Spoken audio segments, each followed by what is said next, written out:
In Gaza, the ceasefire seems to be holding, but Hamas has recalled 7,000 fighters to reassert control over areas of Gaza recently vacated by Israeli troops. Local sources say that Hamas has appointed 5 new governors, all with military backgrounds. Meanwhile, President Trump is expected in the region as Israel awaits the release of all the hostages.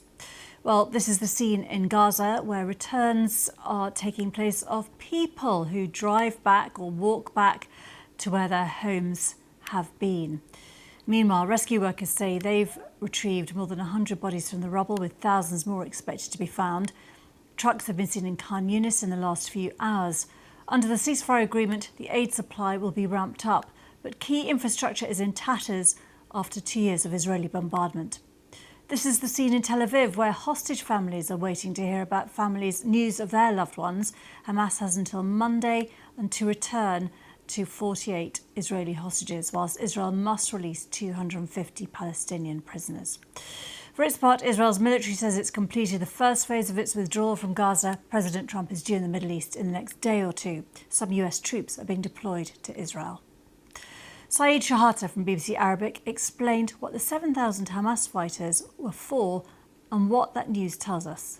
Before this war of October 2023, there is a Ministry of Interior, there is security forces of Hamas controlling, keeping order in Gaza. But after the Israeli war in Gaza, so they disappeared, and there is some looting happened when the aid, so there was complaint from the international organization where some trucks were looting, or some people are hungry, so they have no option but to grab whatever they can. So recalling them, I think, was expected a step by Hamas, because it will be now this order. Who is going to secure the delivery of aid? Who's going to control what's happening there? Because what he said, he sent these messages through phone calls and messages to these security forces, asking them to cleanse Gaza of what's called outlaws and collaborators with Israel, because there is some people were going against Hamas, and they were, have links with Israel. So they try to keep an order. So it's not is worrying for Israel, because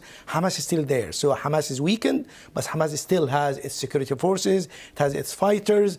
Only about, according to some reports, 10,000 of Hamas fighters were killed. So it's less than about more than 67,000 were killed in Gaza. So about only 15% of the people were killed from Hamas, but the majority are civilians. So recalling the security forces, about 7,000, it's a sign of Hamas is still there. It's trying to keep an order, because the Israeli withdrew from several specific areas. So Hamas will deploy